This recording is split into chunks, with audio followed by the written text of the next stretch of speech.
After starting the 80s off with a bang, these historic pioneers of the new wave genre had been through the ringer entering the final year of the decade.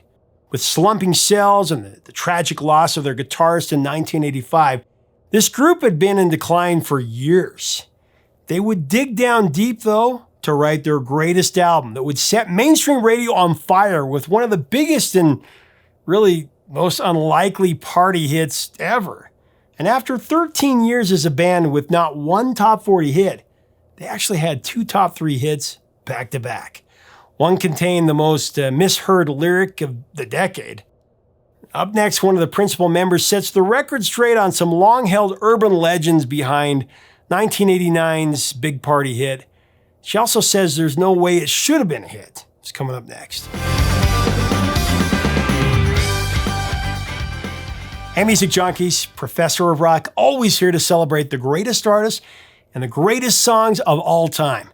You know, if as an adult you found out that you've been singing the wrong lyrics to a hit song for decades. Wait, whoa, hey, are you saying carry a laser? That's what it is. Make sure to subscribe below, check the box so you get the best of the 60s, 70s, 80s, and 90s, interviews straight from the legends, all that good stuff. Also check us out on Patreon for even more content.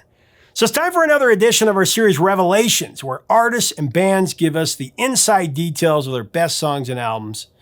Details that you really won't find anywhere else. Okay, so today's song, it has a phrase that is likely one of the most misheard, wrongly sung lyrics of the entire 80s. It was also one of the most unlikely hits of the 80s. This is according to one of the principal members from a band who had been releasing music for like 13 years. They were huge, in their genre, and they never had one top 40 hit.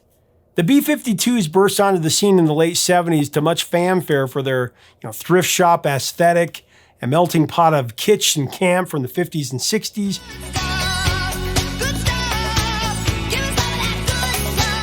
A completely fresh approach to pop and rock that fired up the Outcasts and the Misfits. The band scorched the mainstream with songs like Private Idaho,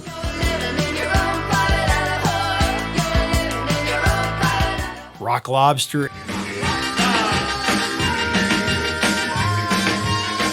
and of course Dance This Mess Around.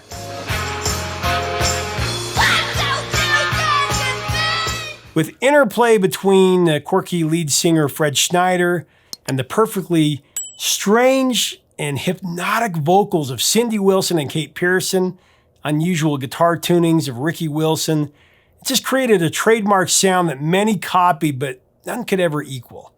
As the B-52s made their way through the blockbuster 80s, they had a few singles enter the Hot 100, but they never completely crossed over. In 1985, the band performed in Brazil at Rock in Rio. It was their biggest crowd ever, and they felt the momentum beginning to build, but they struggled to write new material. The band members, they were all very close, as they've said. They all lived together in a house, and that closeness, it just seemed to work against them. They began to write separately.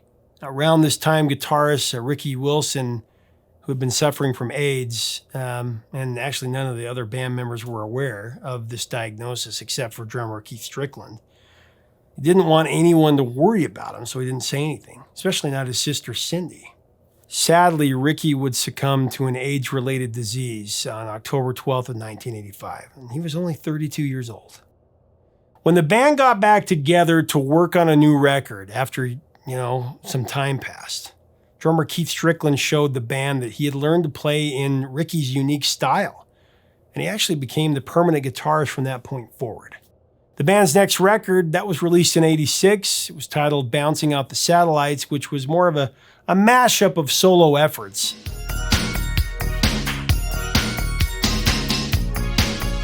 It failed to make a long-term impact, though, due to devastating loss of Ricky. The band really didn't promote or tour behind the album. And after a hiatus, they did regroup and they found their creative spark once again, and they started to compose the songs that would make up the album Cosmic Theme.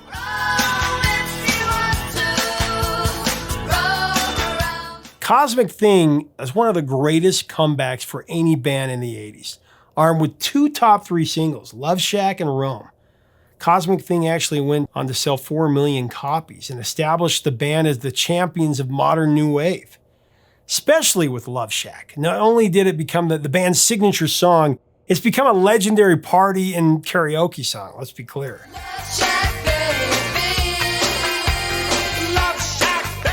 There were challenges along the way in recording the unlikely party anthem, like the power going out, which actually almost cost them the session that they had already recorded. But in the end, it all came together to create a timeless classic. And I was fortunate enough to talk about it extensively with co-founder, co-lead vocalist Cindy Wilson, amazing person. Did a long-ranging interview recently. Here comes the story behind the legendary modern rock classic, Love Shack. Now, as we go into this interview with Cindy, I do want to thank our sponsor, Zenni Eyewear, the glasses I wear 24/7. You can do a virtual 3D try-on at Zenni.com and design your own pair for less than the cost of a vinyl record. Make sure you go to Zenni.com and check it out. Here's Cindy Wilson with the story of Love Shack. Love Shack, baby. Love Shack, such a huge song. I mean, it's one of the biggest wedding songs of all time. One of the biggest karaoke songs of all time. Yeah, because right? people can stand up with a bunch of people and do it. And just do it. Such a smash hit.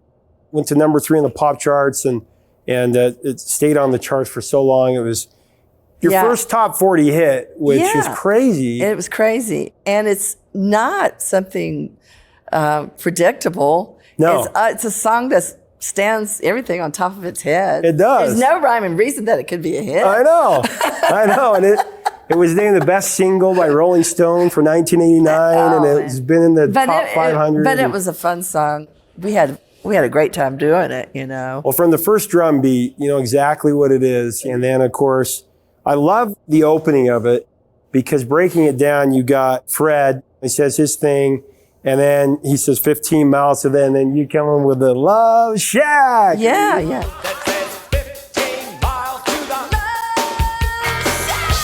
It comes from the jamming that we did in Wall Street area. Yeah. Yeah, that little hole in the wall, you know. And we were just, it's amazing. A huge chunk of the jam came out of it, were added. I mean, it was a even longer song than it is now, which we had to cut it down. But yeah, we borrowed a lot from the jamming. Well, and I read that Don is the producer. One of the lines, Love Shack's a little old place, that was only said once in the original, and then he wanted to come back to it a few times because he knew it was such a great hook. You know your stuff, yeah.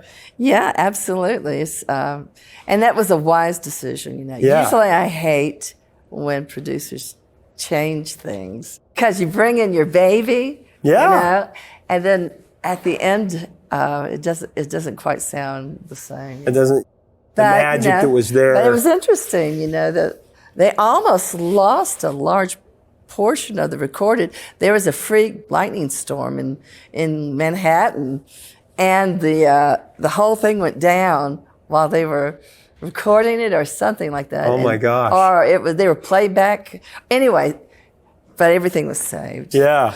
Thank God. It was meant to be. Well, I mean, and it's also such a great video too. I mean, you guys look like you're having so much fun, not only in the video, but in the song. You can hear it. Even if there never was a music video to go with that, just hearing you guys on that song, there's so much joy. Well, the thing is, song. that was one of my favorite things to do is to write, get everybody together, and it's a lot of work. We take it's very laborious because there's so much filtering you have to do. Oh yeah, and picking out and structuring it just right, you know. Yeah, and trying to make sense of things. But yeah, it's amazing. What's great about the song is there isn't just like one cool part. There are so many pieces of that song that are part of the lexicon today. You know, when you guys' harmonies on "Looking for the Love Getaway," I love that harmony on that part that you guys do. Well, we always did really crazy harmonies, you know. Yeah. And that's happens when playing it back and listening to it, because sometimes, you know, we weave in and out, Kate and I did, weave in and out of these vocalese type things, and would hit on accidental, happy accidents. And sometimes we had a lot of good harmony moments that way. And it's cool because you guys, your harmonies are so gelled. I mean, you sound like sisters, but then your voices separately are so distinct. Yeah, it's when you're singing together in unison, it's really important to try to sing as one. And then, of course, I got me a Chrysler, it seats about 20. I got me a Chrysler and it's about 20. Hurry up and bring your jukebox money. I mean, that's such a classic line. And Fred is amazing. he is. Hurry up and bring your jukebox money. He's So playful. Well, he's a poet. He is. He's a poet. You know, he actually put out a poetry book, you know. Did you know about Yeah, that? Right? yeah. Okay. The poet laureate of new wave music, man. He's so great. The chorus harmony, you guys coming together, and then the guitar parts are so funky. There's a lot of R&B there. I mean, you can tell that you guys are definitely influenced by the Motown sound and Ike and Tina Turner.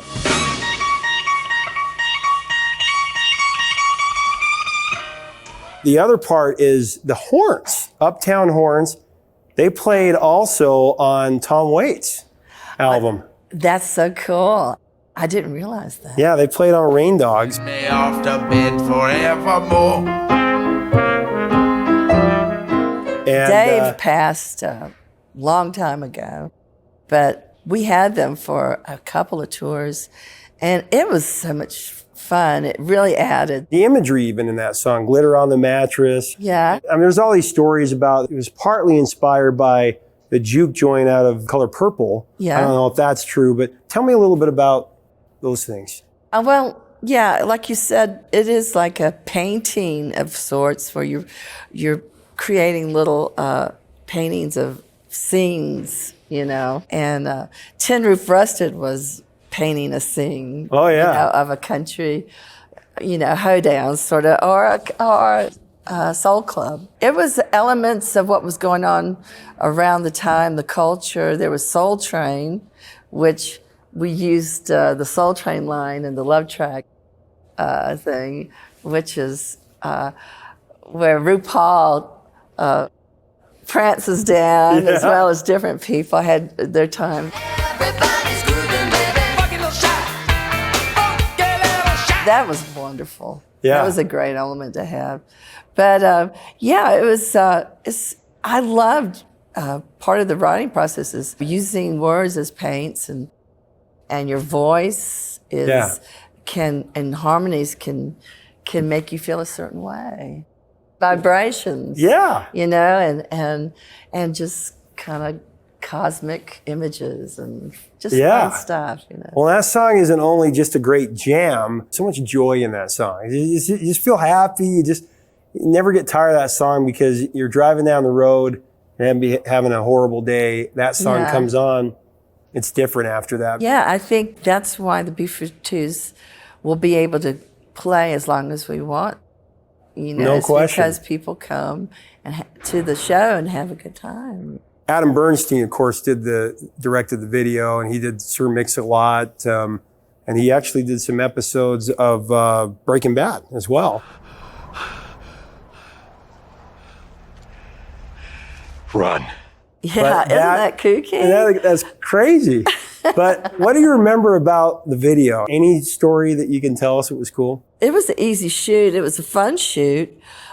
And we had a glorious, sunny upstate New York day. And we had like convertibles, you know, Plymouth Satellite, you know, or, you know, large cars, you know, and we had a lot of extras that were our friends and actors we hired to be in the party scene. So it was very festive. Won the MTV Video Music Award. Thanks to all our fans, old and new, and thanks to Philip and Scott who live in the Love Shack. And then Simpsons did a little take on it, right? The glove slap. Glove slap, baby, glove slap.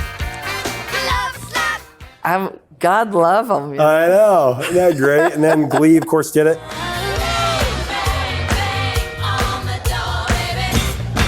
And I always read that there were some adult video stores that copped the title after that, Love Shack. Yeah, we tried to get a T-shirt from them, but they didn't have T-shirts. It would have been fun. No with kidding. dildos or something. I know.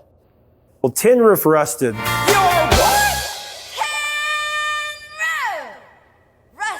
It's the most famous line from that when he stops. Debatable. And as a kid, I always thought you were saying, Henry. I don't know why. A lot of people did. Right? And then, of course, Yeah. I got the lyrics and looked at it when I bought the album. There's a lot of legend about. Oh, I know. What is she saying, man? Like, that means Okay, that girl was pregnant and- pregnant. That girl was, I don't know, but anyway. I read And so the I story. never did tell people quite until, later on. But Well, I yeah. read this story on some random site a few years ago, and I always wondered if this guy was making it up. There's this guy, he's from India, and he said that he spent Thanksgiving with you guys when you were making the album, and that the table was all set and everything, and then it was raining really hard, and rain started to come out of this place onto the food, and then he went up and looked at the roof and fixed it, put his shirt on it, and then came back down and said, "Tin roof rusted," or something like that. Or That's interesting. I know. That didn't happen. Okay. All right. I was But going to it was- say, that's an interesting that's got to story. be either totally made up, because it's so Love it. detailed. See, It was like, but you know what? this It's guy. so interesting. Yeah, but that's what's great about the urban legends of songs, I love right? that. Yeah. So, and the B-52s never really quite like to explain our songs. No. Because we want people The wonder. to wonder and build their own Their own, meaning from meanings. it, right? Yeah. Hey, thanks so much for watching. Leave us a comment about the B-52s and this modern day party standard below. What are your memories of the song and Cosmic Thing from the late 80s? It was such an amazing time. What is your top song by the B-52s? Tell us below. We do invite you to subscribe below right now to be a part of this community of music lovers if you so choose. We'd love to have you. Check us out on Patreon as well. It helps us to do more interviews. It's all about keeping the music alive, seriously. Till next time, 3 chords and the truth, my friends.